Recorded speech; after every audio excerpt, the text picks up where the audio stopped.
Hello Jain साथियों, देखिए चौथा प्रैक्टिस सेट है आउट ऑफ 40। पहला क्वेश्चन है,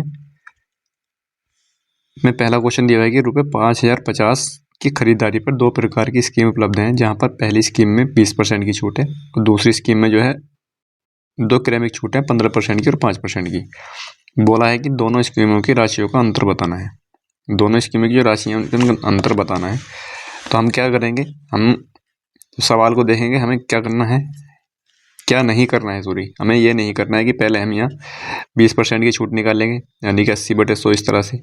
उसके बाद फिर इसमें इसका अंतर निकालेंगे अलग अलग, यानी कि हमें ये काम नहीं करना है। ठीक है, हम क्या करेंगे, इसमें 50/50 यानी कि 5050 रुपये की राशि है। ठीक है, इसमें दो स्कीम दी हुई थी। एक स्कीम पर तो 20% की छूट थी, दूसरी स्कीम पर 15% की और 5% की 2 क्रमिक छूट थी। तो कितनी हो जाएंगी, 15 और 5 20 और 15 5 75। 20 में से 75 जाएगा तो 19.25 बचेगा।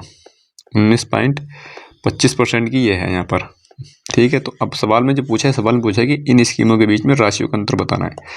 तो राशियों का अंतर, क्योंकि ये तो हमारी कॉन्स्टेंट है, तो राशि का अंतर कितना है यहाँ पर, राशि का अंतर है 75%, 0.75%।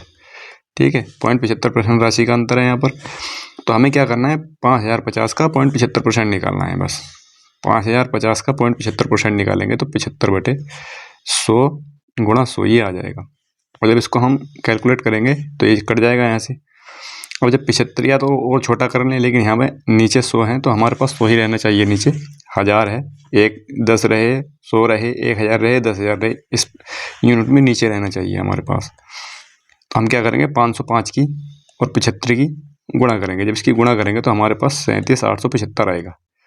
इसकी गुणा करने पर 37,875 आएगा। नीचे 3 सिफर है तो हमारे जो पॉइंट लगेगा वो इन 3 के बाद लगेगा। ठीक है, ये यहाँ लगेगा 37.875। तो ऑप्शन नंबर ए ठीक हो जाएगा इसका। अगला क्वेश्चन है, अगला क्वेश्चन दिया हुआ है कि एक विक्रेता ने, यह है दूसरा, दूध और पानी के 60 लीटर मिश्रण में पानी की मात्रा 40% है। पानी की मात्रा 60% तक बढ़ाने के लिए कितने लीटर पानी मिलाया जाना चाहिए। ठीक है, तो इस सवाल को कैसे करेंगे, इसको करने के लिए हम क्या करेंगे, यहाँ पर दूध और पानी का मिश्रण है 60 लीटर में, 60 लीटर है टोटल दूध और पानी का। अगर यहाँ पर 40% पानी है, ये मिल्क है और ये वाटर है। अगर इसमें 40% पानी है, 40% पानी है तो 7% जो है दूध होना चाहिए। तो इसका जो रेशियो होगा 3:2 होगा। या तो सवाल रेशियो में आ जाता है तो भी हमारा यही तरीका है करने का, सवाल परसेंटेज में आता है तो भी हमारा यही तरीका है करने का, बशर्ते कि हमें परसेंटेज को रेशियो में चेंज करना है। 60% बनाने के लिए क्या करना पड़ेगा हमें, 60% बनाने के लिए पानी तो 60% होना चाहिए और दूध 40% होना चाहिए। तो हमारे पास दूसरा रेशियो भी हमारे पास ये रहा, यानी कि पहली स्थिति में जो रेशियो होना चाहिए वो 3:2 का होना चाहिए। ठीक है, 3:2 का रेशियो था पहले, 60 लीटर में 40% पानी है। अब हमें कुछ पानी मिलाना है और रेशियो को 2:3 का बनाना है, 2:3 का बनाना है कुछ पानी मिला करके। तो हम क्या करेंगे, इसमें हमें ये देखना है इसमें कि इसमें पानी मिलाया जा रहा है तो दूध हमारा बराबर होना चाहिए, जबकि दूध हमारा अलग अलग है। हमें ये देखना है यहाँ पर कि दूध हमारा अलग अलग है। तो यहाँ क्या करेंगे, हम इसको बैलेंस करने के लिए यहाँ पर 2 से गुणा करेंगे और यहाँ पर 3 से गुणा करेंगे दोनों तरफ। तो 2 से यहाँ भी गुणा होगी, 3 से यहाँ भी गुणा होगी। 2 दूनी 4 आ जाएगा, 3 तिया 9 आ जाएगा, 4 और 9। ठीक है, यहाँ पर 6 आ जाएगा, यहाँ पर 2 तिया 6 आ जाएगा ये। ठीक है, इसकी करने की आवश्यकता है नहीं। तो टोटल राशि, अब तो टोटल हमारे पास यूनिट है 6 और 4 है, यानी कि 6 और 4 का मान जो है 10 है। वो 6 और 4 का पहले 3 और 2 का मान था, 3 और 2 5 का मान 60 था, लेकिन हमने बैलेंस कर लिया तो 6 का और 4 का यानी कि 10 का मान 60 आ गया है। यहाँ पर कितना मिल रहा है, पानी कितना मिला है, बोला है ना कि पानी मिलाना चाहिए। पानी कितना मिल रहा है, 5 यूनिट मिल रहा है यहाँ पर। तो 10 यूनिट का मान 60 है तो 5 यूनिट का मान 30 आ जाएगा। ऑप्शन नंबर ए हो जाएगा इसका। ठीक है, यानी कि 10 का मान 60 है तो 5 का मान आधा होगा इसका, 30 लीटर हो जाएगा। या इस तरह से भी कर सकते हैं, 1 का मान 6 है तो 5 का मान 5 30 हो जाएगा। ठीक है, बहुत तरीके हैं करने के, किसी भी तरीके से कर सकते हैं। दूसरा सवाल में दिया हुआ है कि एक विक्रेता ने 10 रुपये प्रति किलोग्राम के हिसाब से सब्जियां बेचना शुरू किया, लेकिन इस दर पर उसे खरीदार नहीं मिला तो उसने घटा दिया उसको मूल्य और 7.2 रुपये कर दिया। यानी कि पहले उसे 10 रुपये में बेचना था, उसे पहले 10 रुपये में बेचना था। ये सवाल नंबर 3 है, ये सवाल नंबर 2 था। पहले उसे 3 रुपये में 10 रुपये में बेचना था, लेकिन उसे ख़रीदार नहीं मिला तो उसने घटा करके मूल्य उसका 7.2 कर दिया। अब उसने एक काम और किया है, उसने कम करने के साथ 1 किलोग्राम के स्थान पर 900 ग्राम का उपयोग किया, यानी कि उसको 1000 ग्राम देना था लेकिन उसने 900 ग्राम दिया। 1 किलो में 1000 ग्राम होते हैं। तो यहाँ से इसको रेशो निकालेंगे, इसका रेशो हो जाएगा, इसके 2 कट जाएंगे यहाँ पर, और इस 10 से ये वाला 10 भी कट जाएगा। इससे सामने वाला नहीं कटेगा क्योंकि सामने वाले से हमें गुणा करनी पड़ती है, इसके 2 गुणा करनी पड़ती, तो ये नहीं कटता है, ठीक है। अपोजिट वाला कटता है, क्रॉस वाला, तो यहाँ पर ये कट जाएगा यहाँ पर ये। तो यानी कि यहाँ 9 बचा और ये 7.2 बचा यहाँ पर। सवाल में पूछा है कि वास्तविक मूल्य में प्रतिशत परिवर्तन बताना है। परिवर्तन कितना है यहाँ पर? 1.8 की कमी आई है, 1.8 की कमी आई है। कितने से कमी आई है? 9 से आई है, और गुणा 100 आ जाएगा यहाँ पर। तो 9 दूनी 18, 0.2 यानी कि 20% आ जाएगा, 20% आ जाएगा। ऑप्शन नंबर सी ठीक हो जाएगा इसका। अगला क्वेश्चन देखते हैं। अगले क्वेश्चन में दिया हुआ है कि 2 बैंक हैं, ये और भी, ये 3.5% और 6% की दर पर लोन देते हैं। ऋण का मतलब होता है लोन। अजय प्रत्येक बैंक से इतने रुपए लेता है लोन पर। 2 वर्ष के बाद अजय द्वारा दोनों बैंकों को भुगतान की राशि, साधारण ब्याज की राशि के बीच में अंतर बताना है। यहाँ पर जो अंतर बताना है केवल साधारण ब्याज की राशि के बीच में बताना है। दोनों तरीके से कर लेंगे इसको। एक तो तरीका यही है कि उसने दोनों बैंकों से कितने लिए? 5 लाख रुपए लिए हैं, ठीक है। इसको 5 लाख को हम यहाँ पर 5 लाख एल कर देंगे यहाँ पर, और यहाँ पर इसने 1 पर 3.5% की दर से 2 वर्ष के लिए हैं, गुणा 100। दूसरी ओर उसने लिए हैं 5 लाख रुपए लिए हैं, लेकिन वो कितने लिए हैं? 6% की दर पर लिए हैं, और टाइम यहाँ पर 2 है, 2 ही साल है, ठीक है। यहाँ पर तो ये ज़्यादा है, ये कम है, ठीक है। तो हम यहाँ पे 5 एल और 2 यानी कि 5 लाख, 5 दूनी 10 एल बटे 100 यहाँ से कोमा ले सकते हैं। कोमा लेंगे तो यहाँ पे कितना बचेगा? यहाँ पर बचेगा केवल 6 बचेगा, और यहाँ पे माइनस का 3.5 बचेगा यहाँ पर, ठीक है। तो कितना? 1/10 आ जाएगा यहाँ पर, 1/10 आएगा, 6 में से 3.5 जाएगा तो कितना बचेगा? यहाँ से बचेगा ये 2.5, ठीक है। 2.5 बचेगा, 2.5 बटे यहाँ पर आ जाएगा 10, ठीक है। अब इस पॉइंट को हटाएंगे और सी पर बढ़ा देंगे, और यहाँ पर अब जो एल है यहाँ पर हमारा, इसको 1 लाख जब हम लिखेंगे यहाँ पर इस तरह से, तो 2 सिपटे कट जाएंगे, यानी कि 25,000 आ जाएगा यहाँ पर। 25,000 रुपये राशि का अंतर है। एक तरीका तो ये हो गया इसका करने का, ठीक है। एक तरीका और बता रहा हूँ। एक तरीका इसका ये करने का ये है, जब राशि बराबर दी हुई है यहाँ पर, तो राशि बराबर दी है तो हम मान लेंगे कि राशि 100 रुपये है, राशि 100 रुपये है, 3.5% की दर ये है यहाँ पर, टाइम है 2% का, और दूसरी तरफ एक राशि है 6% की, और यहाँ भी टाइम 2% का। तो यही अंतर जो होगा वो ब्याज का अंतर होगा इसमें, ठीक है। 100 रुपये पर ब्याज का अंतर होगा, तो 6 दूनी 12 आ जाएगा यहाँ पर, 6 दूनी 12 आ जाएगा, और यहाँ पर 7 आ जाएगा। तो यहाँ पर कितना अंतर है? 5 का अंतर है, यानी 100 का मान जो है, 100 का मान किसके बराबर है? 100 का मान है 5 लाख के बराबर, ठीक है। 100 का मान 5 लाख के बराबर हो जाएगा, तो 1 का मान आ जाएगा 5,000 के बराबर। 1 का मान अगर 5,000 के बराबर आ जाएगा तो 5 का मान कितना होगा? 5 से गुणा कर देंगे, 25,000 आ जाएगा। तो इसके बीच में जो डिफरेंस है वो 25,000 का है। तो इस तरह से भी कर सकते हैं, दोनों तरीके बता दिए हैं, अब जिस तरीके से आप करना चाहें। अब अगला सवाल है, एक कक्षा में 15 विद्यार्थियों के अंकों का औसत दिया हुआ है 42। यदि प्रत्येक विद्यार्थी के अंक 2 गुने कर दिए जाएँ। अब इस सवाल में 2 गुने किया जा रहा है। अब इसमें ये देखना है कि 2 गुने प्रत्येक विद्यार्थी के अंकों को 2 गुना किया जा रहा है। यदि प्रत्येक अंक को 2 गुना या 2 बढ़ा दिया या 2 घटा दिया जाए तो औसत में भी वही अंतर आएगा जो हमने प्रत्येक अंक में किया है। तो अगर प्रत्येक अंक को 2 गुना किया जा रहा है तो औसत भी 2 गुना हो जाएगा। पहले औसत कितना था? 42 था, पहले औसत 42 था, और 2 गुना करने पर 42 दूनी 84 हो जाएगा। तो ऑप्शन नंबर इसका बी आ जाएगा, 84, ठीक है। अगला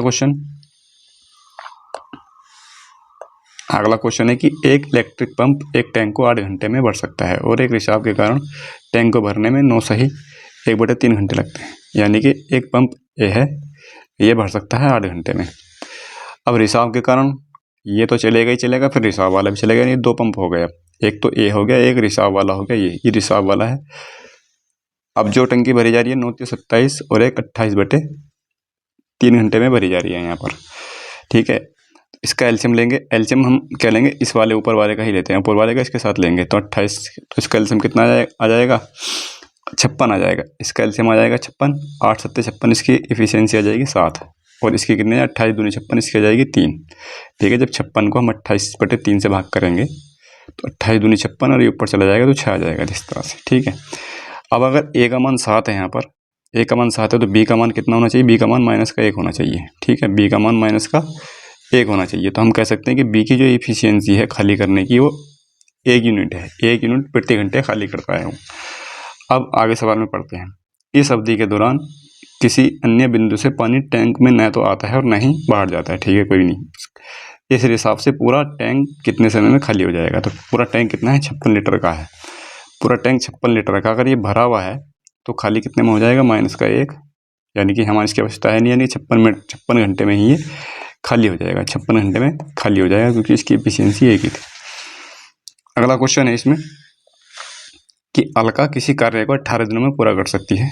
यदि शैलजा अलका से 20% अधिक कुशल है तो दोनों मिलकर कार्य कितने दिनों में पूरा करेंगी। तो यहाँ पर 20% अधिक कुशल है। अब कौन कुशल है, यहाँ पर एक तो है अलका, ठीक है, और एक है शैलजा, अलका और शैलजा। यहाँ पर 20% अधिक कुशल का मतलब क्या होता है, 20% का 20 पंजे 100, यानी कि 6/5, 6/5 आ जाएगा। तो यानी कि ये 6 जो है 5 से 20% अधिक है। ठीक है, तो इसमें कौन अधिक है, तो इसमें अधिक है शैलजा अलका से अधिक है। तो शैलजा अलका से अधिक है तो शैलजा की हो जाएगी 6 और इसकी हो जाएगी 5, अलका की 5 हो जाएगी और शैलजा की 6 हो जाएगी। ये इतनी कुशल, अधिक कुशल है यहाँ पर। अब इसमें दिया हुआ है अलका किसी कार्य को 18 दिनों में पूरा कर सकती है। अलका की जो इफिशियंसी है वो 5 है, यानी कि किसी काम को एक दिन में 5 काम कर सकती है, वो ये इसकी इफिशियंसी है। अब 18 दिनों में काम को पूरा करती है वो, तो टोटल काम कितना हो जाएगा, टोटल काम इसकी गुणा करके आ जाएगा 18 पंजे 90, यानी कि टोटल काम हो गया 90 हमारे पास। 90 टोटल काम हुआ तो सवाल पूछा कि दोनों मिलकर कार्य को कितने दिनों में पूरा करेंगे। अगर 90 हमारे पास टोटल वर्क है, 90 हमारे पास टोटल वर्क है और एफिशिएंसी टोटल कितनी है 11 की एफिशिएंसी क्या है तो 90/11 आ जाएगा। तो इसके साथ कौन सा आंसर आ जाएगा, 11 × 8 = 88/2, 8 से ही 2/11, ऑप्शन नंबर बी ठीक हो जाएगा। अगला सवाल देखते हैं। इसमें ये ज्ञात करना था, इसका मान ज्ञात करना था। इसमें जब हम इसको देखेंगे तो यहाँ पर क्या करेंगे, देखो यहाँ पर -6 है, -9 है, 9/6 है यहाँ पर। तो हम क्या करेंगे, इसमें से ये सेकंड वाला जो है इसको हम अपोजिट करेंगे। अगर इसको हम 9 को ऊपर ले जाएंगे और 6 को नीचे ले जाएंगे तो इससे माइनस खत्म हो जाएगा यहाँ पर। या अगर इसके अंदर हम अगर इनको बदल देते हैं, हर को ऊपर अंश को नीचे ले आते हैं, तो यहाँ पर ये माइनस का चिन्ह लॉप हो जाता है, माइनस के चिन्ह का यहाँ पर। ठीक है, तो हम करेंगे इसको, जब इसको करेंगे तो 9/6 और ये आ जाएगा -9 और गुणा ये आ जाएगा हमारा यहाँ पर 9/6 और ये माइनस का खत्म हो जाएगा, 6 बचेगा और गुणा यहाँ पर बचेगा ये 1/4 और ये आ जाएगा -3 और बाहर भी एक -9 है। अब क्या करेंगे इसमें हम, अब देखो यहाँ से ये कितना बचेगा, गुणा में घातें जुड़ती हैं। अगर ये xm और xn है तो ये अगर ये सेम है तो ये जो घात होती है जुड़ जाती हैं, ये xm + n हो जाएगा। ठीक है, यहाँ पर xm/ अगर xn है तो ये n ऊपर जाएगा, घट जाएगा, यहाँ पर ये खत्म हो जाएगा यहाँ से। ठीक है, तो ये इसका होता है। अब करेंगे इस सवाल को हम, अब यहाँ पर देखेंगे कि गुणा में घात जुड़ जाती है तो माइनस का, अगर 6 में से -1 हो जाएगा तो -3 ही तो बचेगा, -3 बचेगा तो 6, ये -3 आ जाएगा यहाँ पर और गुणा में 1/4 की पावर -3 यहाँ पर है। ठीक है, अब क्या करेंगे, ये -3 ऊपर बराबर हो गया तो अंदर ले जाएंगे, इसको लेकर जाएंगे 9/6 गुणा 1/4 और ये आ जाएगा यहाँ पर -3 यहाँ पर,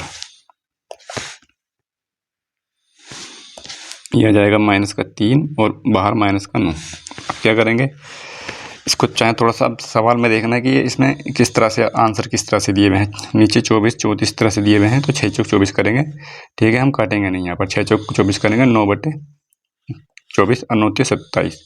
ठीक है, 9 × 27 माइनस प्लस हो जाएगा तो 9 × 27 बचेगा। तो 9/24 कौन से में, ऑप्शन नंबर डी और बाहर 27 ये हो जाएगा। ठीक है, हालांकि इसको थोड़ा छोटा भी कर सकते थे लेकिन इस तरह से दिया हुआ नहीं है।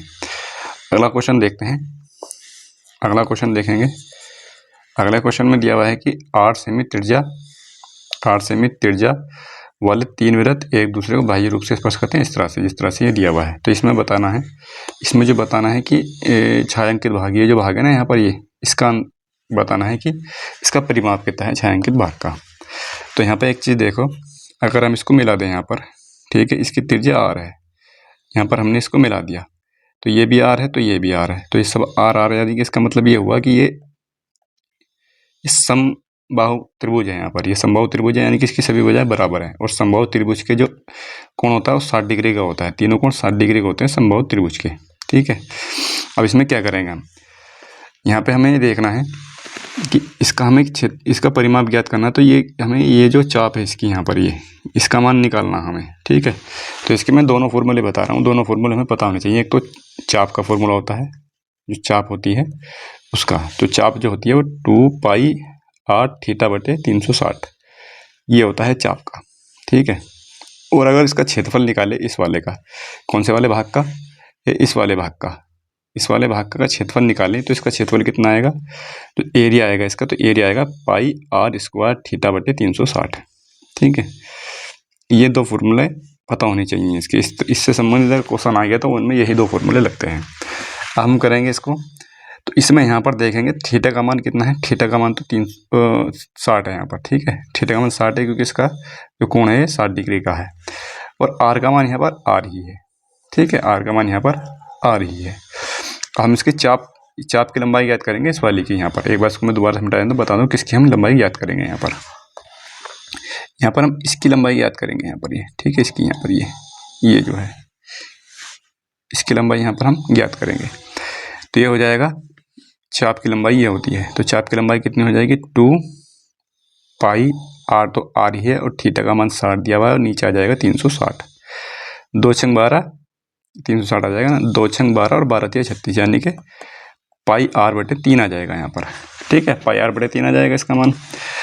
लेकिन यहाँ पर इसका जो परिमाप होगा, परिमाप क्या होता है, पूरी जैसे मान लीजिए ये है, यहाँ पर मैं मान लेता हूँ इस तरह से त्रिभुज है, तो परिमाप क्या होता है, इन तीनों का योग ही तो होगा तीनों का, तो यहाँ पर तीनों का ही तो योग निकाले, 1 2 3, 3 योग निकालने पड़ेंगे हमें यहाँ पर। ठीक है, इसका अलग ये सब बराबर है, तो गुणा 3 कर देंगे यहाँ पर, 3 से 3 कट जाएगा, तो पाई आर ही बचेगा यहाँ पर, केवल पाई आर बचेगा। ऑप्शन नंबर सी ठीक होगा इसका। ठीक है, आई होप ये बात समझ में आ गई होगी, अगर ना समझ में आई होगी तो फिर एक बार मैं दोबारा से बता दूंगा किसी दूसरे उसमें। अगला क्वेश्चन है, क्वेश्चन ये दिया हुआ है इस तरह से, यहाँ पर ये एक यहाँ पर है, ये है, और ये इसका लघुत्तम समापक। लघुत्तम समापक में क्या ज्ञात करते हैं, इनमें जो कॉमन होता है उसका हाईएस्ट पॉइंट हम ज्ञात करते हैं एलसीएम में, और एचसीएम में निम्नतम पॉइंट हम ज्ञात करते हैं। तो पहले वाले में 3 स्क्वायर है यहाँ पर, और तीसरे वाले में 3 है नहीं, तो पहले वाले में 3 की घात ले लेंगे। ठीक है, पहले वाले से आ गया। दूसरे में 8 है, दूसरे में 8 नहीं है, तीसरे में 8 है, यानी कि 8 की घात 3 ले लेंगे आपके, गुणा 8 की घात 3। अगले में 14 है यहाँ पर, एक 14 स्क्वायर है, 14 स्क्वायर है, तो 14 स्क्वायर ले लेंगे यहाँ पर। जो हाईएस्ट पॉइंट होते हैं वही लेते हैं हम उसको एलसीएम में। अब क्या बचा हुआ है यहाँ पर, 3 भी आ गया, 8 भी आ गया, 14 भी आ गया। ठीक है, ये 14 आ गया यहाँ पर, बचा क्या है 19 के हाईएस्ट पॉइंट कितना है, 19 स्क्वायर है यहाँ पर। तब कौन सा ऑप्शन सही हो जाएगा इसका, 3 की घात 3 दोनों में कौन से में है, ऑप्शन नंबर बी में है। ठीक है, ऑप्शन नंबर बी ठीक हो जाएगा इसका। अगला क्वेश्चन देखते हैं। अगला क्वेश्चन ये दिया हुआ है, इसका मान बताना है क्या होगा। ये इस तरह से दिया हुआ है 25 की पावर 1/3 प्लस का 1/9 प्लस का 1/27। ये अंदर जो बननी है ये गुणोत्तर श्रेणी बननी है इनफाइनाइट तक, ये अनंत बोलते हैं इसको। ठीक है, बन रही है यहाँ पर, तो गुणोत्तर श्रेणी बन रही है अंदर इसके।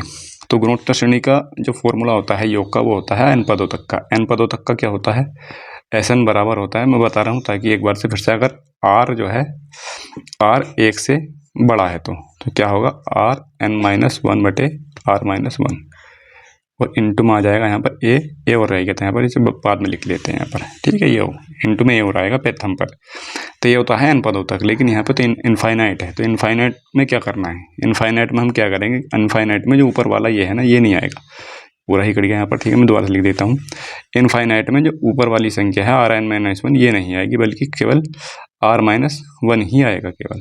ठीक है, ये आएगा अगर इनफाइनाइट तक है। अगर यहाँ पर इनफाइनाइट तक निकालना ना, हमें इनफाइनाइट तक निकालना है, इसलिए इसका फॉर्मूला ये होगा इनफाइनाइट तक।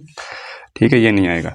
अब क्या करेंगे हम इसमें, ए का मान कितना है यहाँ पर, ए का मान 1/3 है, ए का मान 1/3 है। ये सवाल तो हो गया, यहाँ पर इसको हटा देते हैं कभी। ठीक है, यहाँ पर ए का मान 1/3 आ गया, आर का मान कितना, आर का मान भी 1/3 होगा। आर क्या होता है, इनका अंतर वो होता है सर्वांतर, 1/9/1/3 इस तरह से करते हैं। ठीक है, यहाँ पर 1/3 आ जाएगा, यानी कि इसका जो सर्वांतर होता है, यानी कि साधारण जो अनुपात होता है वो होता है प्रत्येक दूसरे पद को अगर पिछले पद से अगर हम भाग करेंगे तो वो सर्वांतर बराबर आएगा। तो ये r बराबर 1/3 यहाँ पर आ जाएगा। इसको इसमें रख देंगे, s इनफाइनाइट तक रखेंगे हम यहाँ पर, तो ये आ जाएगा a का मान आ जाएगा 1/3 और r का मान 1/3 माइनस का 1 आ जाएगा यहाँ पर। तो कितना हो जाएगा, यहाँ से ये हो जाएगा 1/3, यानी कि ये आ जाएगा यहाँ पर, बटे में 2 आएगा, 3 ऊपर चला जाएगा, यहाँ से 3 से 3 कट जाएगा, 1/2 बचेगा यहाँ पर। ठीक है, ये 1/2 बचेगा यहाँ पर। तो हम क्या रख सकते हैं, 25 के ऊपर जो है 1/2 रखेंगे, बस हमें इसका ही तो मान ज्ञात करना। 25 के 1/2 को हम रूट में भी रख सकते हैं, तो इसका मान आ जाएगा 5, क्योंकि 25 का जो वर्गमूल होता है 5 होता है। अगला क्वेश्चन ये है, ये दिया हुआ है यहाँ पर, इसका परिसर ज्ञात करना है। परिसर क्या होता है, परिसर ये होता है कि हाईएस्ट संख्या और निम्नतम संख्या उनका अंतर होता है परिसर। ठीक है, परिसर या परास एक ही बात होती है।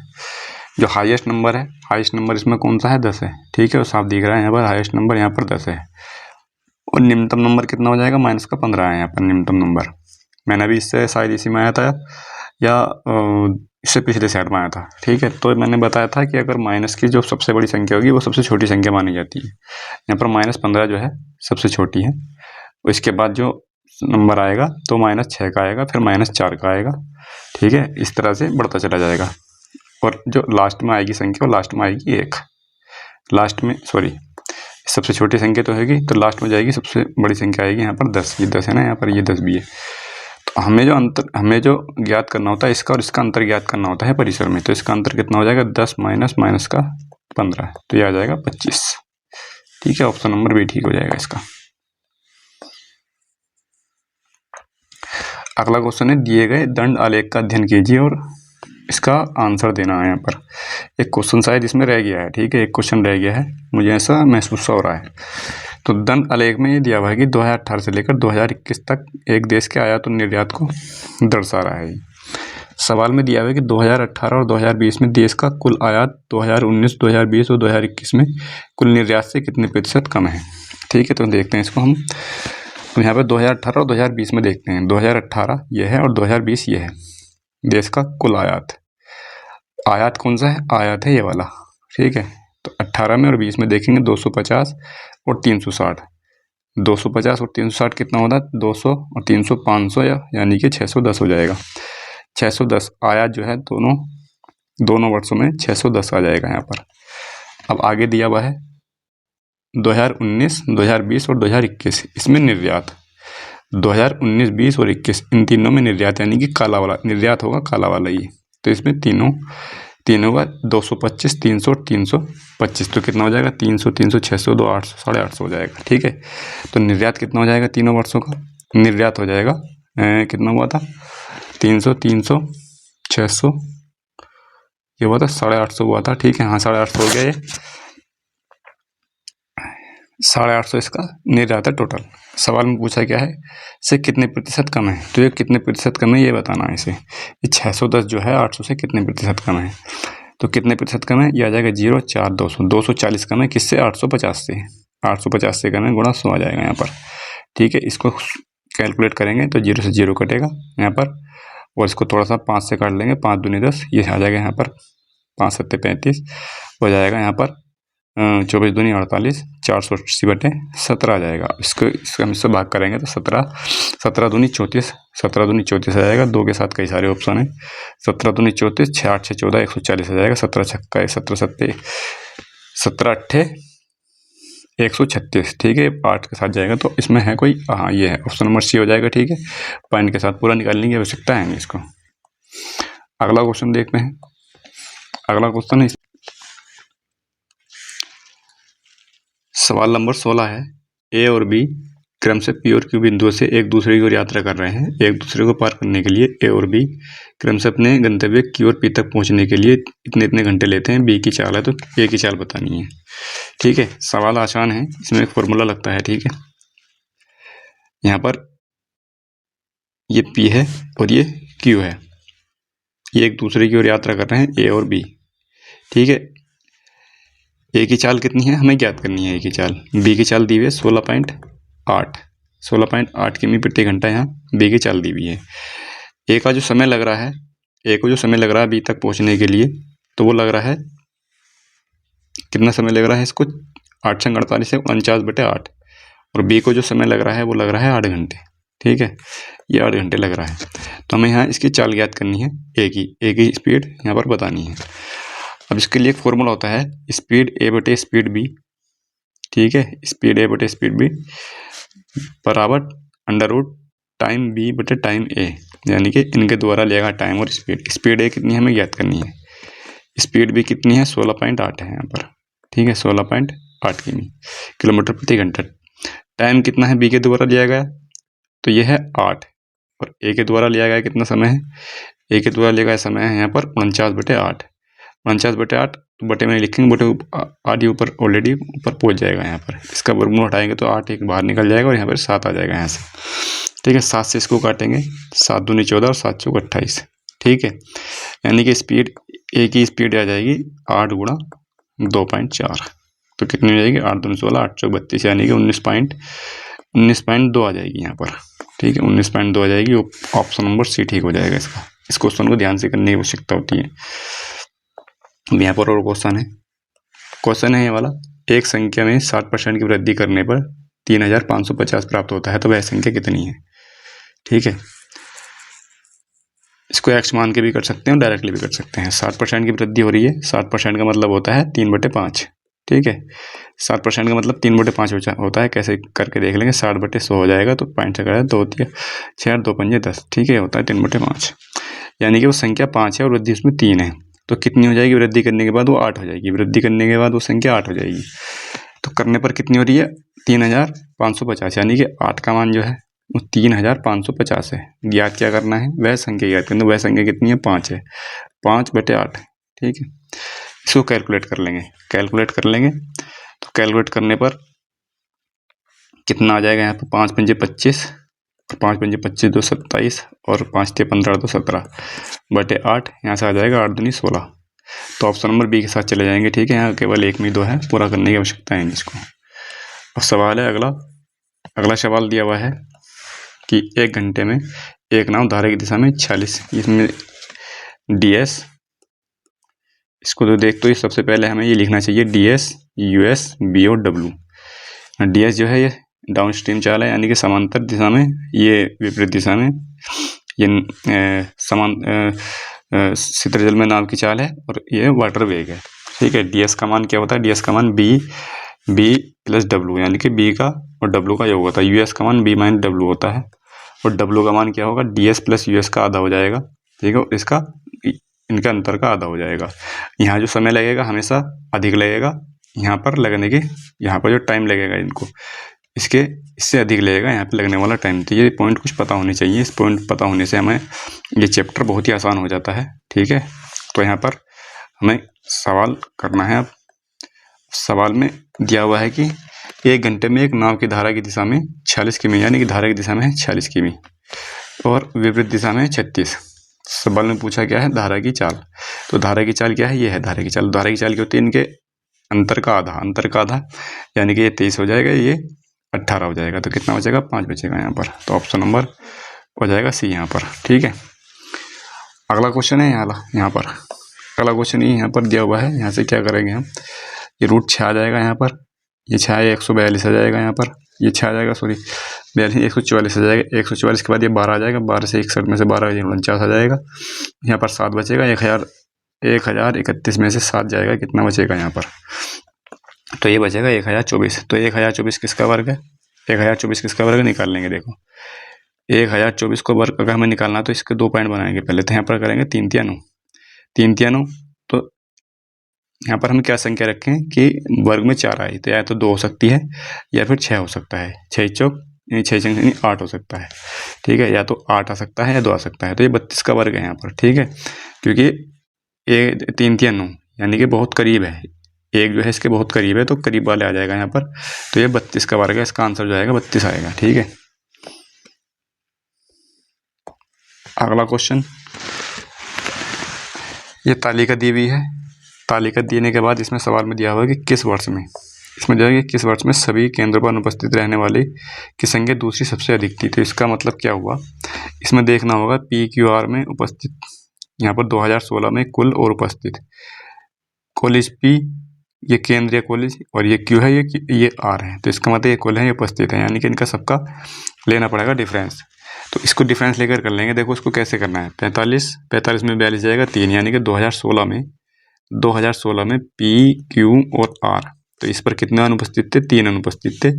इस पर कितने अनुपस्थित थे, ये 11 अनुपस्थित थे, और इस पर 5 अनुपस्थित थे। इस तरह से करके सबके यहाँ पर कितना 5 3 8, ये आ जाएगा 19 यहाँ पर। तो इस तरह से सबके कर लेंगे 2017, 2018, 2019 और 2020 सबके निकालने पड़ेंगे यहाँ पर। जिसका भी योग सबसे अधिक होगा उसके बाद, यानी इसमें पूछा है सेकंड हाईएस्ट का लगा लेंगे जो सा भी होगा।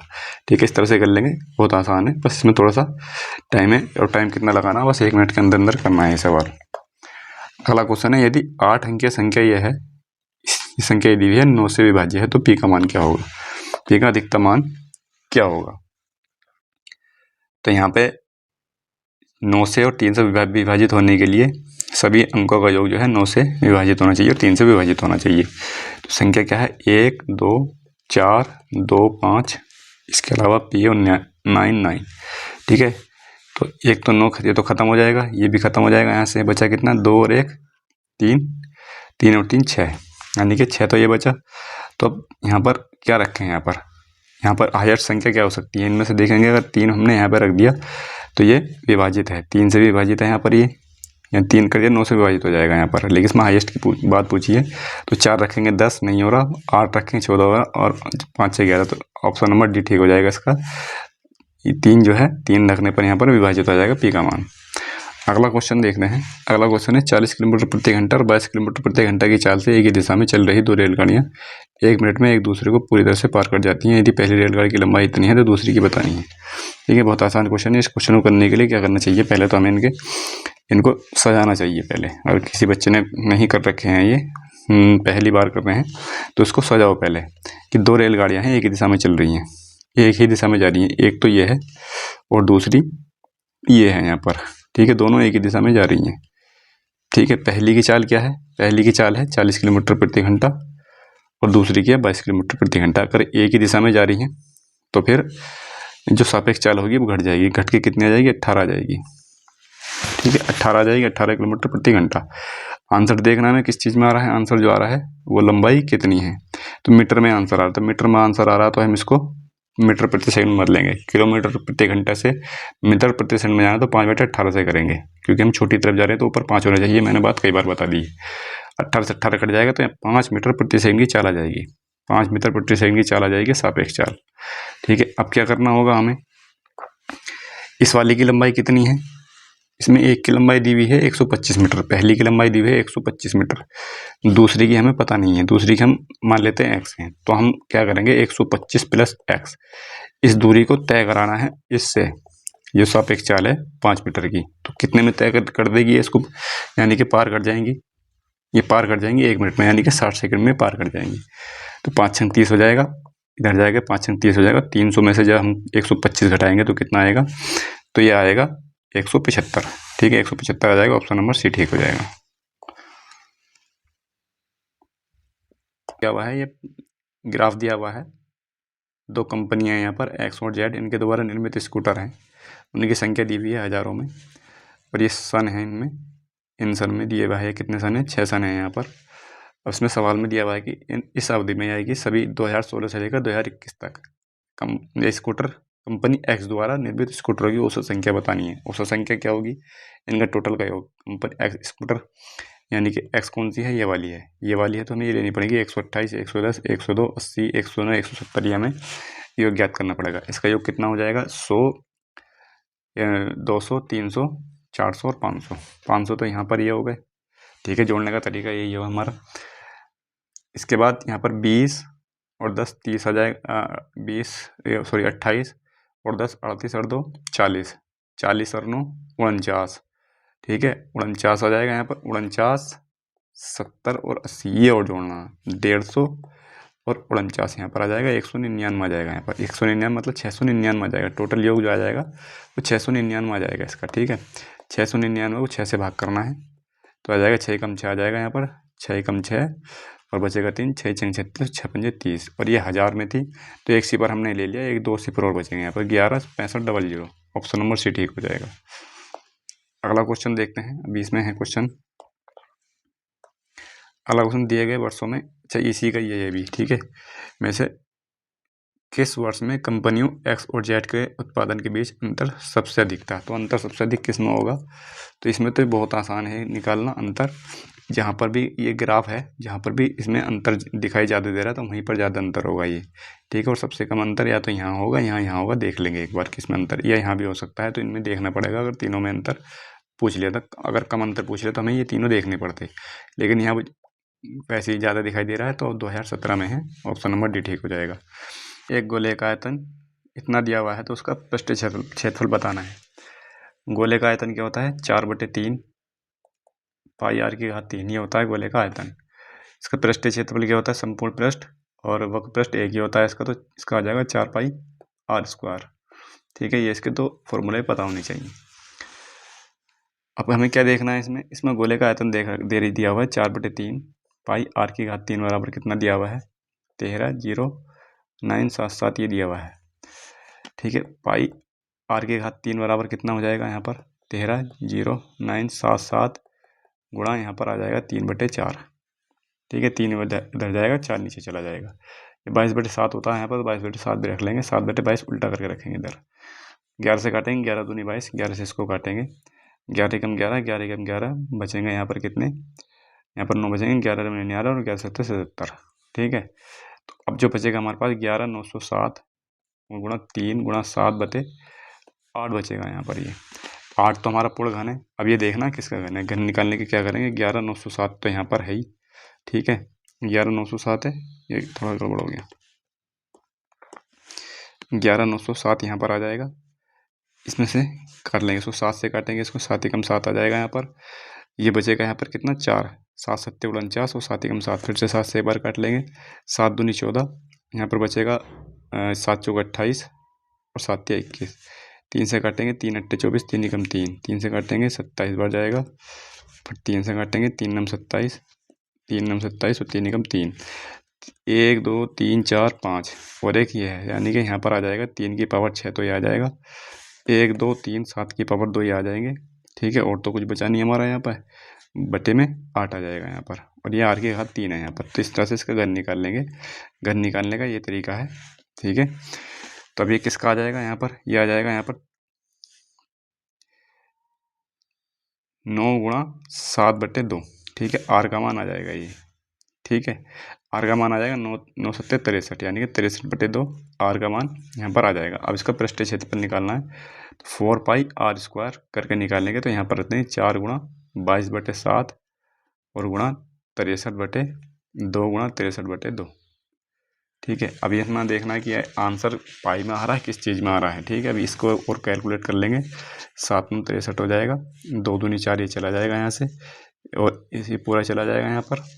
तो ये 22 गुणा, यानी कि 9 दूनी 18 और 9 दूनी 18 1 19/63 ये हमें गुणा करनी है। ठीक है, यहाँ पर इसकी गुणा करने के बाद जो आएगा वो आंसर आ जाएगा। तो लिखेंगे खोलकर 3 की पावर 1/4, इसके बाद लिखेंगे हम 4 की पावर 1/5, इसके बाद लिखेंगे हम 12 की पावर 1/10, और यहाँ पर 1 को ऐसे ही लिख लेंगे क्योंकि 1 की पावर कितना भी करें हम 1 ही आएगा। यहाँ पर 4 5 और 10 का एलसीएम लेंगे तो इसका एलसीएम आ जाएगा 20, और 20 से जब इसमें गुणा करेंगे 3 की पावर ये बचेगा 5 और ये बचेगा 4 की पावर 5 चौक 20 और ये बचेगा 12 की पावर 2 और ये 1 ही रखा जाएगा यहाँ पर। अब क्या करेंगे हम इसमें, अब करेंगे, अब इसमें सवाल में पूछा था कि सबसे छोटी संख्या क्या है, तो सबसे छोटी संख्या यहाँ पर दिख रही है, सबसे छोटी संख्या है। अगर ये पूछा होता है इसमें कि इसको आरोही क्रम में लगाओ और अवरोही क्रम में लगाओ, तो इनके खोल करके इन्हें लगा देते हैं, लेकिन इसमें इतना कुछ पूछा नहीं है। तो अगला सवाल देखते हैं। अगला सवाल है हमारा, यहाँ पर 2 पात्र हैं, इसमें दूध और पानी के मिश्रण 3 2 और 6 5 के अनुपात में है। यहाँ पर पात्र 1 है और दूसरा पात्र B है। इसमें अनुपात दिया हुआ है, हम दूध से ले लेते हैं। दूध की मात्रा कितनी होगी इसमें? 3/5 हो जाएगी दूध की मात्रा, क्योंकि टोटल 5 है और 3 यूनिट दूध का है, 2 यूनिट पानी का है। इसी तरह 6/11 इसमें हो जाएगी।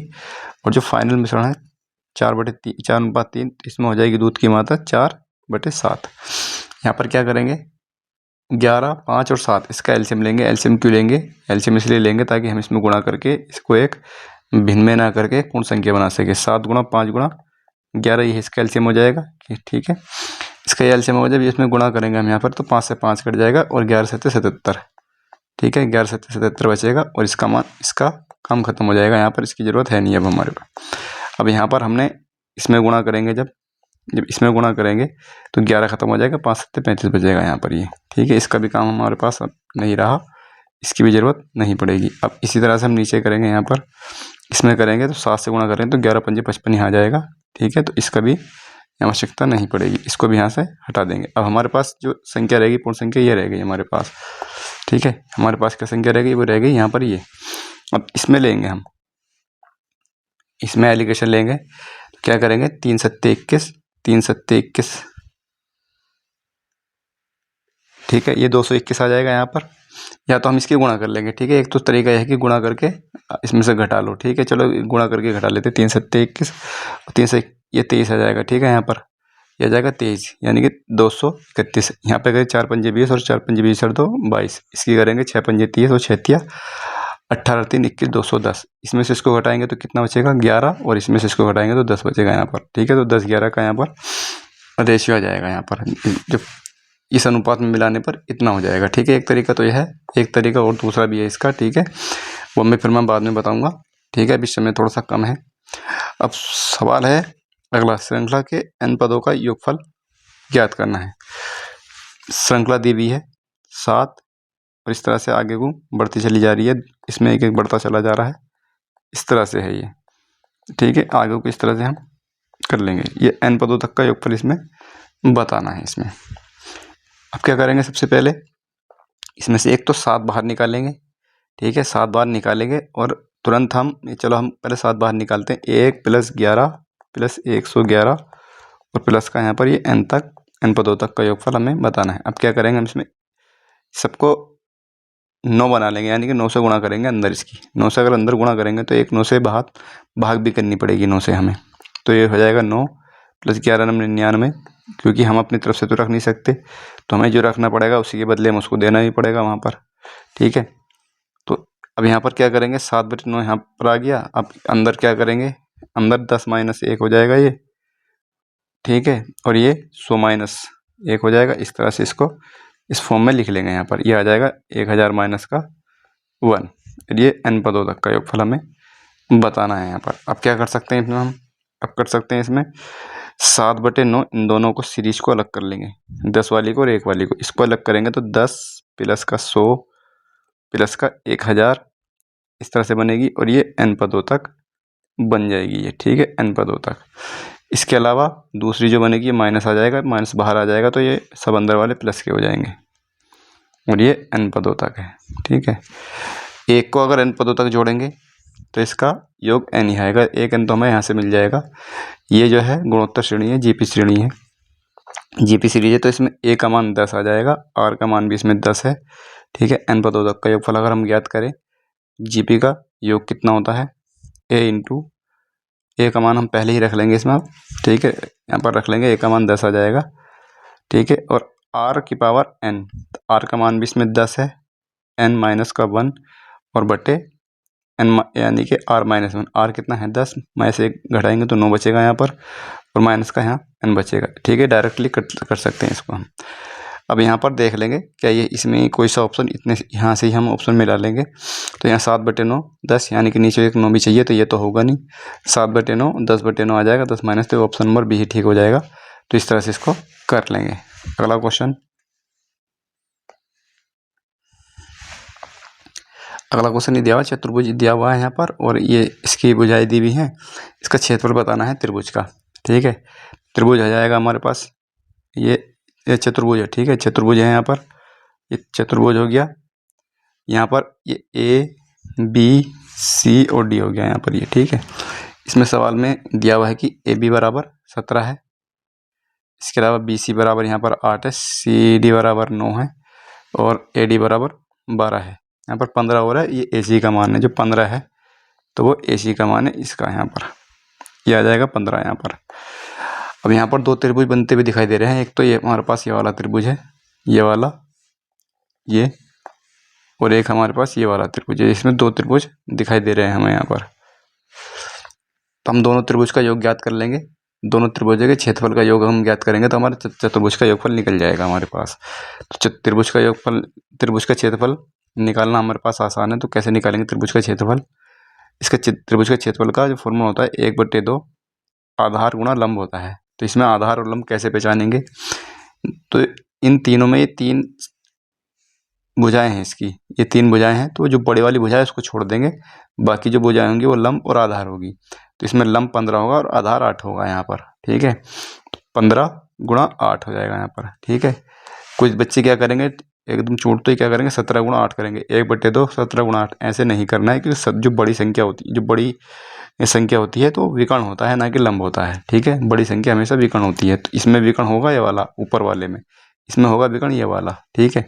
तो यहाँ 8 गुणा 15 प्लस यहाँ पर 1/2, यहाँ पर विकर्ण आ जाएगा ये, तो 12 गुणा 9 करेंगे, ठीक है। 12 गुणा 9 करेंगे तब आ जाएगा 2 चौक 8, 15 चौका 60 आ जाएगा यहाँ पर, और प्लस का 2 छंग 12, 6 नम 54 आ जाएगा। तो ये हो जाएगा 114, यानी कि 114 है। ऑप्शन नंबर 1 ठीक हो जाएगा। 114 चतुर्भुज का क्षेत्रफल है। अगला क्वेश्चन करते हैं। अगला क्वेश्चन जब हम करेंगे तो इसमें क्या करेंगे, अगले क्वेश्चन में इसमें दिया हुआ है कि 4 घंटियां हैं, ये 5:30 पर सुबह को बजती हैं एक साथ। पहली बार तो बज जाती हैं 5:30 AM पर, ठीक है। इसके बाद उसके बाद वे बजती हैं 15 सेकंड, 20 सेकंड, 25 सेकंड, 30 सेकंड के अंतराल पर, यानी कि 15, 20, 25 और 30 इसके अंतराल पर ये बजती हैं। तो इसका एलसीएम लेंगे पहले हम, यहाँ पर एलसीएम लेंगे। तो एलसीएम लेंगे तो इसका एलसीएम 300 आ जाएगा, 300 सेकंड, यानी कि अब जो बजेंगी वो 300 सेकंड के बाद बजेंगी। अब जब भी बजेंगी एक साथ वो 300 सेकंड के बाद बजेंगी। 300 सेकंड इनको मिनट में बदलेंगे तो ये आ जाएगा यहाँ पर 5 मिनट में, ठीक है। ये 5 मिनट के बाद ये बजेंगी एक साथ अब से, यानी कि 5:35 पर बजेंगी, ठीक है। फिर उसके बाद 5:40 पर बजेंगी। इस तरह से बजती चली जाएंगी आगे को एक साथ, 5 मिनट, हर 5 मिनट के बाद ही बजती चली जाएंगी। अब बोला है कि 5:30 बजे, इसका यानी कि 5:30 बजे को मिला करके, इसके 5:30 AM को मिला करके 8:15 AM तक ये घंटे कितनी बार बजेंगी, यानी कि 5 बजे से लेकर के 30 AM तक ये घंटियाँ, ये 5:30 AM से लेकर 8:15 AM तक कितनी बार एक साथ बजेंगी, यहाँ तक का निकालना हमें।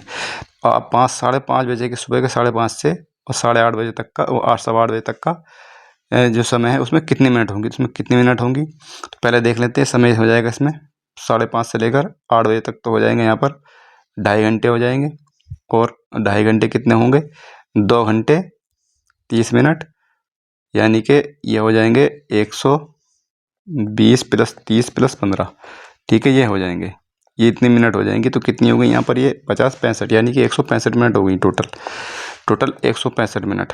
इसके बीच में 165 मिनट का समय है, इनके बीच में जो समय है वो 165 मिनट का है, ठीक है। और ये 5 मिनट के अंतराल पर बजती है। तो 5 से भाग करेंगे तो 5×3 = 15 और 5×3 = 15, तो 33 बार बजेंगी इसके बीच में। ये 5:30 AM से लेकर के, यानी कि इसके बाद से 5:30 AM के बाद से ये 33 बार बजेंगी, ठीक है। सवाल में बोला है कि 5:30 AM सहित, तो हमें इसका भी इसमें मिलाना है, यानी कि एक और बढ़ाना है, यानी कि 34 बार बजेंगी ये, ठीक है। 33 नहीं कर देना है, क्योंकि इसमें 8:15 AM को भी, ये 5:15 AM को भी शामिल करना है। इसके बाद से बज रही हैं 33 बार ये, ठीक है। अगला क्वेश्चन देखते हैं। अगला क्वेश्चन करेंगे। अगला क्वेश्चन में दिया हुआ है कि ये दिया हुआ उसका मान बताना है। क्या दिया हुआ है, 26 की पावर 19 और ये भाग दिया हुआ है यहाँ पर, भाग 26 की पावर 28 और गुणा 26 की पावर 3। तो इसको सरल करना है, इसको आसान बनाना है। तो कैसे करेंगे, 26 की पावर 19 और इसको हम 26 की पावर 18 लिख सकते हैं। यहाँ से इसको नीचे ले जाएंगे और गुणा ये आ जाएगा 26 की पावर 3। ठीक है, जब x की पावर m बटे x की पावर n होता है तो ये दोनों अगर सेम हैं तो ये ऊपर जाके घट जाता है, और x की पावर m और गुणा x की पावर n है तो यहाँ गुणा में ये जुड़ जाता है। ये बात पता होनी चाहिए। ठीक है, ये बात पता हो गई। तो अब हम इसको देखते हैं, इसको करेंगे। इसमें हम क्या करेंगे, ऊपर जुड़ जाएंगे जा करके ये घट जाएंगे। ठीक है, गुणा में जुड़ जाएंगी और नीचे से घट जाएंगे। तो 26 की पावर माइनस का 19 माइनस का 18 हो जाएगा, और ये गुणा में है तो जुड़ जाएगी, 3 आकर यहाँ जुड़ जाएगी। तो कितना होगा बस इसको देख लेते हैं। तो कितना हो जाएगा, 18 और 19 कितना होता है, 37 हो जाएगा। माइनस का 37 और माइनस का 37 में से 3 जाएगा तो माइनस का 34 बचेगा। 26 की पावर माइनस का 34 इसका आंसर हो जाएगा। ठीक है, तो इसका आंसर हो जाएगा ऑप्शन नंबर ए ठीक हो जाएगा। अगला क्वेश्चन करेंगे। अगला क्वेश्चन में दिया हुआ है कि एक खरगोश है, खरगोश एक कुत्ते से खुद की 400 छलांग आगे है। यहाँ पर कुत्ता है और यहाँ पर जो है रेबिट है। वो बता रहा है कि 400 छलांग यानी कि 400 जंप वो आगे है। कौन, रेबिट कुत्ते से 400 छलांग आगे है यानी कि खुद की, यानी कि यहाँ रेबिट की छलांग है, यहाँ पर ये 400 छलांग। इसमें बोला है कि जितने समय में कुत्ता 4 छलांग लगाता है, जितने समय में कुत्ता 4 छलांग लगाता है उतने समय में खरगोश 6 छलांग लगाता है यहाँ पर। ठीक है, उतने समय का मतलब होता है, अगर हम समय को बांध ले कि यानी कि 1 सेकंड में अगर ये 4 छलांग लगा रहा तो 1 सेकंड में 6 छलांग लगाएगा। जितना समय उतना समय यहाँ पर सेकंड को हम रिप्रेजेंट कर लेंगे। यहाँ पर आगे बोला कि खरगोश का एक छलांग 1.5 मीटर तथा कुत्ते का एक छलांग 2.5 मीटर के बराबर है।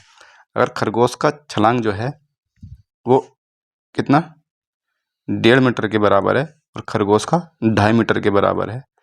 ठीक है, तो बोला है कि उस खरगोश को पकड़ने के लिए कुत्ते को कितनी छलांग लगानी पड़ेगी। तो पहले तो हमें ये देखना है कि यहाँ से यहाँ तक की दूरी कितनी है। यहाँ से यहाँ तक की दूरी कितनी है, 400 छलांग है।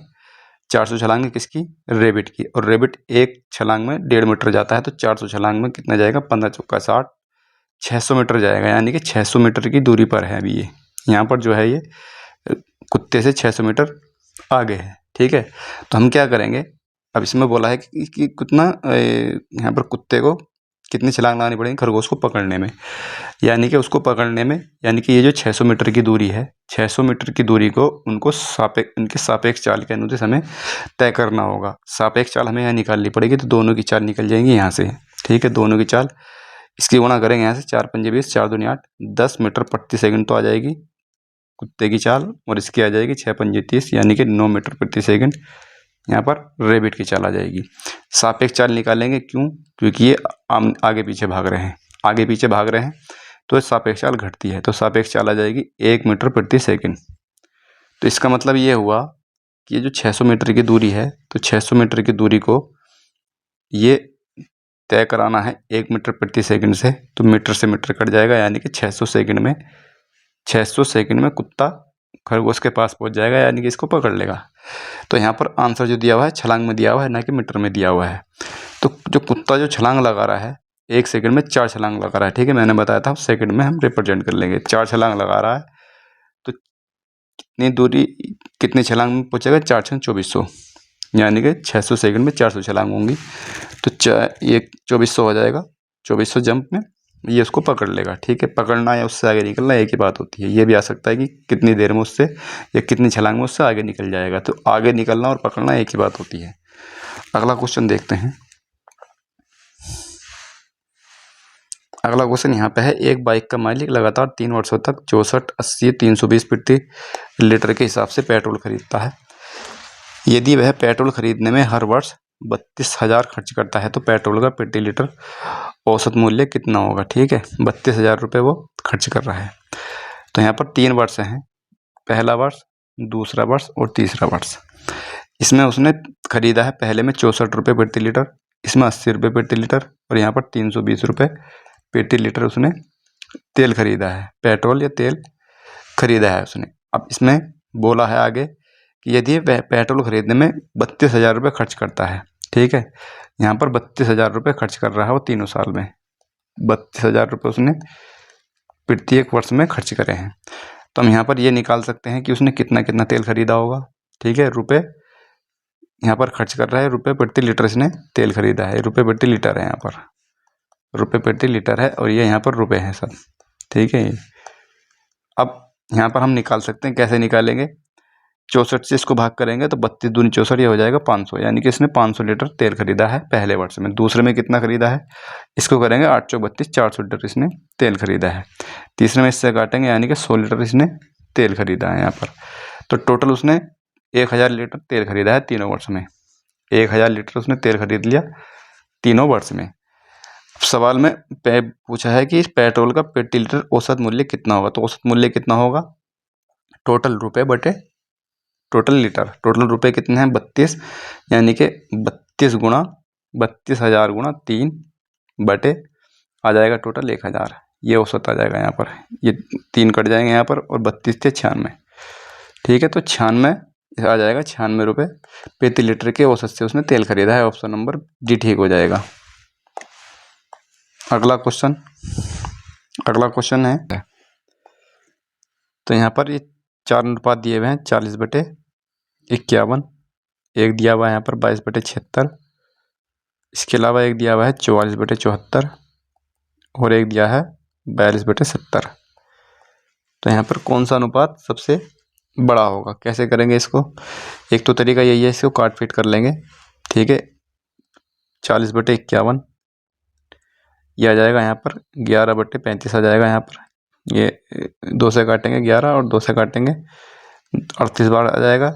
22/37 और 21/35। ठीक है, इतना करने के बाद एक तरीका यह है कि इसको काट पीट करेंगे। काट पीट करने के बाद जो भी यहाँ पर सबसे बड़ा आएगा वो देख लेंगे, सबको काटने पीटना पड़ेगा। एक तरीका ये भी है कि इसको ऊपर से काटेंगे, मैं जिस तरीके से मैं करता हूँ और मैं बता रहा हूँ। तो ऊपर से जैसे काटेंगे नीचे को इसको, तो कितनी बार जा सकता है ये, 40 कम 40 बचेंगे 11 और 40 दूनी 80, यानी कि ये 1.2 बार जा सकता है यहाँ पर, 1/1.2 बार जा सकता है। इसको काटेंगे तो ये कितनी बार, 11 या 33। ठीक है, कितना बचेगा यहाँ पर, 5 बचेगा, 11 चौक 44, तो ये 3.4 बार जा सकता है। इसको काटेंगे यहाँ से तो ये आ जाएगा 22 का ना 22 आ जाएगा यहाँ पर। इसको काटेंगे 22 का ना 22, तो कितना बचेगा यहाँ से 15, 150 आ जाएगा। और 150 को जब 22 से भाग देंगे तो लगभग ये 7 दूनी 14, 7 दूनी 14 और 1 15, लगभग 6 बार चला जाएगा यहाँ से ये। और इसके बाद इसको काटेंगे 21 का ना 21, जब भी कट जाएगा 7 21 और 7 5 35 और कट जाएगा। इसको काटेंगे जब यहाँ से तो यह आ जाएगा 3 एकम 3 और 3 छंग 18, 3 छंग 18 और यहाँ पर फिर से 2 बजेगा या 7 आ जाएगा यहाँ पर। तो इसको भी देखना पड़ेगा अभी यहाँ पर कितनी बार जाएगा, 6 से जाएगा। और ये फिर अब हमें यहाँ पर इतना ही देख लें, हमें हमारा आंसर यहाँ से ही आ जाएगा। ठीक है, यहाँ से हमारा आंसर आ जाएगा। यहाँ पे ये देखना है कि सबसे छोटी संख्या कौन सी है इसमें नीचे वाली में, क्योंकि सब ऊपर तो बराबर हो गया है, ये ऊपर बराबर हो गया तो नीचे हमें ये देखना था कि सबसे छोटी संख्या है कौन सी। ठीक है, यहाँ पर हमें दूसरी इसकी ज़रूरत पड़ेगी नहीं यहाँ पे, क्योंकि यहाँ पर 1.2 ये सबसे छोटी संख्या दिख रही है। यहाँ पर 3.4 तो ये तो होगा नहीं, ये तो कभी नहीं होगा सबसे बड़ा। इनमें से कोई सा होता, लेकिन यहाँ 1.6 दोनों तरफ आ गया था, तो ये सबसे छोटी संख्या है नीचे 1.2, तो यही सबसे बड़ी संख्या होगी। 40/51 जो होगा वो सबसे बड़ी संख्या होगी यहाँ पर। तो इस तरह से भी करके देख लेंगे एक बार। बाकी एक तरीका तो है ही काट पीट वाला। अगला सवाल इस तरह से दिया हुआ है ये। ठीक है, इस तरह का सवाल आ जाए तो स्किप करना है पहली बात तो, और स्किप करने के बाद अगर टाइम बचता है तो तब इसमें समय देना है, वरना इसमें समय ख़राब नहीं करना है। ठीक है, इसमें एक बार पढ़ना पड़ेगा, पढ़ने के बाद फिर करना पड़ेगा। पढ़ने में क्या दिया हुआ था, इसमें शर्मा की श्री शर्मा है, इनकी वसीयत है। वसीयत के अनुसार इनका जो जायदाद का आधा हिस्सा था वो अपनी पत्नी को और बाकी हिस्सा अपने 2 पुत्रों में देना था। यानी कि जो शर्मा है, मान लेंगे इन पर जो है इस समय 10,000 रुपये हैं, पर जो है 10,000 रुपये थे। अब इन्होंने क्या किया, इन्होंने अपनी पत्नी को और 2 बच्चों में पैसे बांट दिए आधे आधे। इनकी वसीयत के अनुसार 5,000 तो इनकी पत्नी के लिए गए और बाकी इनके बेटों के लिए गए आधे आधे। 2500 और 2500 दोनों पर गए। बेटे राज हैं और रवि हैं, ये राज है और ये रवि है यहाँ पर, ठीक है। इन पर चले गए। उसके बाद यहाँ तक बात आ गई। अब इसमें रवि की मृत्यु हो जाती है, यहाँ पर रवि की मृत्यु हो गई, ठीक है। ये रवि की मृत्यु हो गई। अब मृत्यु होने के बाद वह अपनी जायदाद का आधा हिस्सा अपनी विधवा पत्नी के लिए छोड़ जाता है और बाकी का आधा हिस्सा राज के लिए, ठीक है। इसने 1250 तो दे दिए अपनी वाइफ को और 1250 इसने दे दिए अपने भाई राज को, 1250। अब इसके भाई के पास कितने पैसे हो गए? इसके भाई के पास हो गए 3750 रुपये, ठीक है। भाई के पास 3750 हो गए। अब आगे बोला इसमें, अब राज की मृत्यु हो जाती है। और जब राज की मृत्यु हो जाती है तो इसमें बोला कि वह अपनी जायदाद का आधा हिस्सा अपनी विधवा पत्नी के लिए छोड़ जाता है और बाकी का हिस्सा अपनी माँ के लिए। इसमें से भी वो आधा हिस्सा क्या करता है? आधा हिस्सा कितना हो जाएगा इसका? 2 एकम 2 आ जाएगा। 2 अट्ठे 16, 2 सत्तर जो, तो 1875 रुपये। 1875 रुपये इसने अपनी पत्नी के लिए और 1875 अपनी माँ के लिए। और माँ कौन है राज की? राज की माँ है ये श्री शर्मा की पत्नी। तो इसकी माँ के पास अब कितने रुपये हो जाएंगे? 1875 रुपये हो जाएंगे, ठीक है। अब बोला था इसमें कि अब इसकी माँ के पास 88,000 रुपये का कुल मूल्य है। तो यानी कि अब इसके पास, इसकी माँ के पास यहाँ पर कितने रुपए हैं? 5, 7, 8 यानी कि 6875 रुपये। 6875 रुपये इसकी माँ के पास मौजूद हैं। लेकिन ये किसके बराबर हैं? 88,000 के बराबर है यहाँ पर, ठीक है। ये 88,000 रुपये के बराबर है। हमें क्या ज्ञात करना है? हमें ज्ञात करना है श्री शर्मा की कुल जायदाद। कुल जायदाद कितनी है? 10,000। 10,000 में मानते 10,000 से यहाँ गुणा करेंगे और भाग कर देंगे 6875 से। 6875 से भाग कर देंगे। इसमें हम काटेंगे 11 से काटेंगे, 11 8 88 और 11 6 66, 11 दूनी 22, 11 पंजे 55। 25 से काटेंगे, 25 चौका 100 आ जाएगा और ये 25 से कट जाएगा और 25 से 16 बार चला जाएगा और 16 अट्ठे 128 होता है। 16 अट्ठे 128 यानी कि 1,28,000 रुपये श्री शर्मा की कुल आई थी। तो इस सवाल को इस तरह से करेंगे अगर समय बचता है तो, ठीक है। इसमें हालांकि सवाल ज़्यादा, इसका जो सॉल्यूशन है बड़ा नहीं है, लेकिन इसको पढ़ने में समय लग जाएगा। अगला क्वेश्चन करेंगे।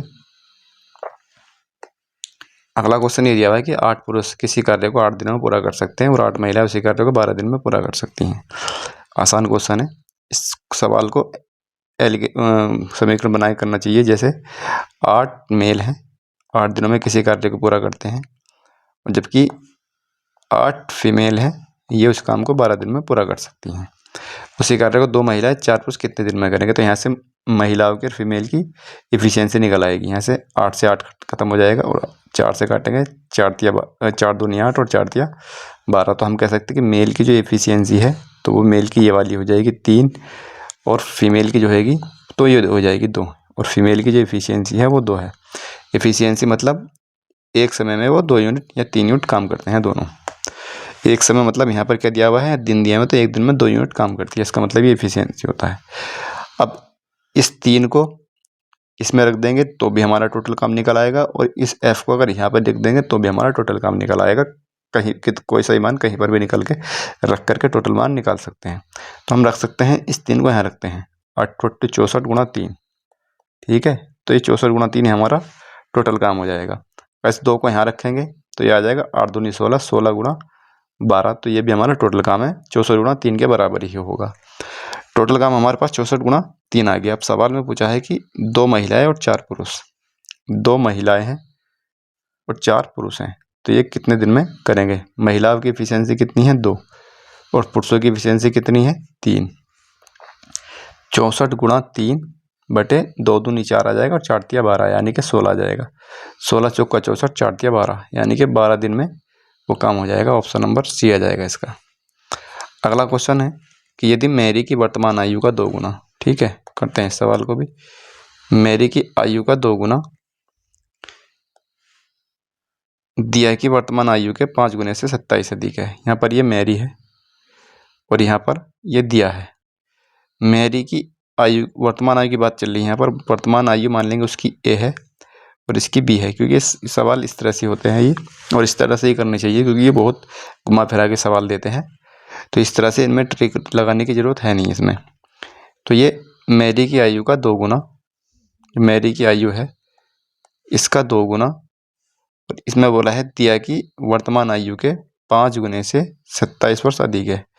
एक तो बात ये आ गई, ठीक है, एक समीकरण ये आ गई यहाँ पर। इसको हम इस तरह से भी लिख सकते हैं 2a माइनस का 5b बराबर 27। ठीक है, एक समीकरण ये आ गई। ठीक है, यहाँ पर ये ले लेंगे, इस वाली को छोड़ देंगे। अब दूसरी तरफ दिया हुआ है, इसमें दिया है कि दिया की वर्तमान आयु का, ये दिया की वर्तमान आयु है 7 गुना मेरी की वर्तमान आयु से 9 वर्ष कम है। ठीक है, ये भी चीज़ बराबर है, तो इसको हम लिख सकते हैं a माइनस 7b बराबर 9। इसको ऐसे लिख सकते हैं, समीकरण 2 आ जाएगी यहाँ पर। इसमें हम क्या कर सकते हैं, इसकी 2 से गुणा करेंगे इस वाले की, क्योंकि ये 2a के बराबर हो जाएगा। यहाँ से अगर हम इसकी 2 से गुणा कर देंगे तो ये 2a हो जाएगा और ये 14 हो जाएगा। यहाँ पर ये 14 हो जाएगा और यहाँ 18 हो जाएगा ये। ठीक है, अब क्या करेंगे, इसमें से इसको घटा देंगे, तो ये खत्म हो जाएगा। 5 में से इसमें से इसको घटाएंगे जब, तो ये प्लस का हो जाएगा, ये माइनस का हो जाएगा। तो इसका कुल मिला के 14 में से 5 जाएगा तो 9 भी बचेगा यहाँ पर, और 27 में 18 जाएगा तो यहाँ पर कितना बचेगा, 9 बचेगा। तो b का मान यहाँ पर 1 आ जाएगा। b का मान अगर 1 आ गया तो a का मान कितना होगा, a का मान कोई से भी समीकरण में रखकर निकाल सकते हैं। तो ऊपर रखेंगे 2a माइनस का 5 बराबर 27, तो 2a बराबर हो जाएगा 32। तो a का मान आ जाएगा 16। यहाँ पर a का मान 16 आ गया और b का मान 1 आ गया। तो अब सवाल में देखना है कि मेरी और दिया की आयु के बीच में अंतर कितना है। तो अंतर कितना है, 15 वर्ष का है। ठीक है, 15 वर्ष का अंतर है, सवाल में ये पूछा था इसमें। अगला सवाल है इसमें, यदि 45,000 को 10% वार्षिक चक्रवृद्धि ब्याज की दर से 3 वर्षों के लिए निवेश किया जाता है तो ब्याज सहित धनराशि कितनी है। अब मैं चक्रवृद्धि ब्याज है यहाँ पर। ठीक है, इसको सक्सेसिव लगाकर भी कर लेंगे, लेकिन मैं सक्सेसिव लगाकर करता नहीं हूँ क्योंकि उसमें कैलकुलेशन की आवश्यकता पड़ती है सक्सेसिव वाले में। ठीक है, कैलकुलेशन इसमें भी पड़ेगी लेकिन इतनी नहीं पड़ती है इसमें। ठीक है, पहला अब ये क्वेश्चन है हमारा यहाँ पर 10% का मतलब क्या होता है, 10% का मतलब होता है 1/10। यहाँ पर धनराशि दी हुई है 45,000। ठीक है, 45,000 यहाँ पर धनराशि दी हुई है। अब इसमें दिया हुआ है कि 1/10 3 साल के लिए, 3 साल के लिए है, तो इससे इसको काटेंगे तो 4500 आ जाएगा और गुणा करेंगे 3 से, क्योंकि 3 साल के लिए हम 3 अनुपात इस रेशियो से निकालते हैं। तो पहले 3 से यहाँ पर गुणा हो गई है, आ जाएगा 45 या 135। ठीक है, 45 या 135 होता है, उस 2 सिफर हमारे यहाँ बच रहे हैं। अब इस फिर से काटेंगे इसको यहाँ पर, तो ये 450 आएगा। 450 को फिर से 3 से गुणा करेंगे, 45 या 135 होगा, और अब के इस बार सिफर केवल 1 आएगा यहाँ पर। ठीक है, इसको यहाँ पर रखें, 1 सिफर 5 3 1 ही आ जाएगा, 1350। अब क्या करेंगे, अब फिर से एक बार इसको फिर से काटेंगे यहाँ पर, इसको फिर से काटेंगे यहाँ पर, और फिर 45 से गुणा करेंगे किसकी, 1 की। अब किसकी, 1 की गुणा करेंगे, अब क्योंकि दोनों 3 की हो चुकी है, 1 की, तो 45 का ना 45 आ जाएगा यहाँ पर।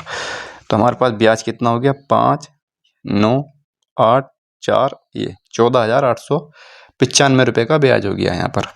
अब बोला है कि ब्याज सहित राशि कितनी होगी, 45,000 इसमें को जोड़ देंगे, 45,000 इसमें जोड़ देंगे तो आ जाएगा 5 9 8 9, ये आ जाएगा 5 59,895। 59,895 ऑप्शन नंबर डी में है। तो इस तरह से कर लेंगे इसको, इसमें कैलकुलेशन बहुत कम करनी पड़ती है। अगला क्वेश्चन है कि एक राशि साधारण ब्याज पर 7 वर्षों में 2 गुनी हो जाती है तो कितने वर्षों में है मूल राशि से 5 गुना हो जाएगी। एक तो इसका फॉर्मूला है, अगर ना किसी पर हो तो एक फॉर्मूला याद रखना, n-1 बराबर RT/100। ठीक है, इसमें रख देना, इनके मानों का आराम से निकल जाएगा। n जो है वो गुना है, r जो है दर है, t समय है। ठीक है, इसमें रख कर निकाल सकते हैं। ठीक है यार, एक तो फॉर्मूला ये है, बाकी इसका करने का साधारण तरीका यह है कि एक राशि साधारण ब्याज पर 7 वर्षों में 2 गुना हो जाती है। मान लो धनराशि p है और वो 2 गुना हो रही है, वो 2 गुना हो रही है कितने, 7 वर्षों में। तो ब्याज कितना मिल रहा है उस पर, ब्याज p मिल रहा है। अगर p ब्याज मिल रहा है, धनराशि p है और 7 वर्षों में 2 गुना होता है, दर कितनी होगी उसकी, 100। p से p कट जाएगा तो r का मान जो आएगा 100/7 आ जाएगा। ठीक है, r का मान जो आएगा 100/7 आ जाएगा। अब आगे बोला है कितने वर्षों में यह राशि मूल राशि से 5 गुना हो जाएगी। मूल राशि से 5 गुना हो जाएगी, तो 5 गुना होने के लिए 4p ब्याज चाहिए यहाँ पर। ठीक है, 4p ब्याज चाहिए। 4p अगर ब्याज चाहिए यहाँ पर तो राशि p होगी, दर होगी 100/7 और गुणा यहाँ पर r आ जाएगा।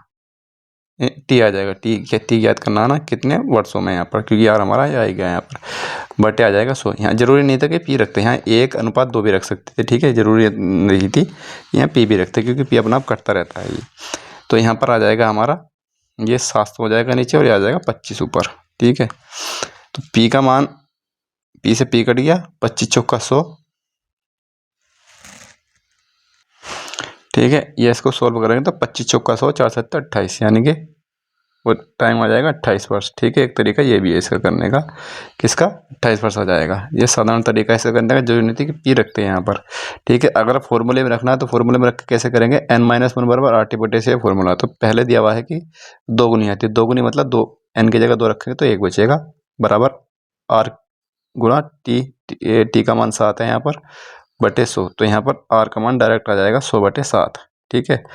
अब बोला है कितने वर्षों में यह राशि मूल राशि से 5 गुना हो जाएगी, फिर से इसमें रख देंगे 5 गुना मतलब 4 हो जाएगी, यहाँ 5 रखेंगे तो 4 बचेगा यहाँ पर, और R 100 बटे 7 आएगा यहाँ, और यहाँ पर फिर टी आ जाएगा और बटे यहाँ पर 100 आ जाएगा, 100 से 100 कट जाएगा तो टी बराबर 28 आ जाएगा, 7 चौक 28। तो इस तरह से भी कर सकते हैं फॉर्मूले में रख करके, ठीक है।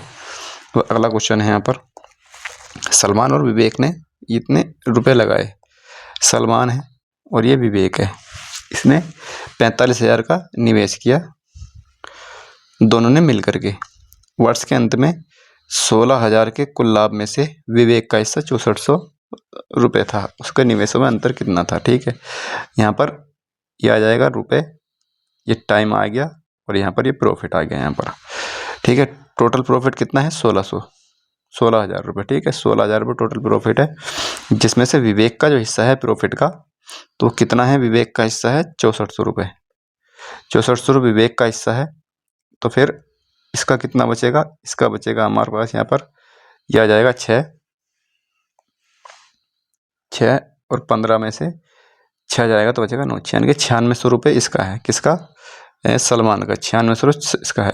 इसका रेशियो लेंगे तो 16 से 96 और 16 चौका 64, यानी कि 3:2 का रेशियो है यहाँ पर।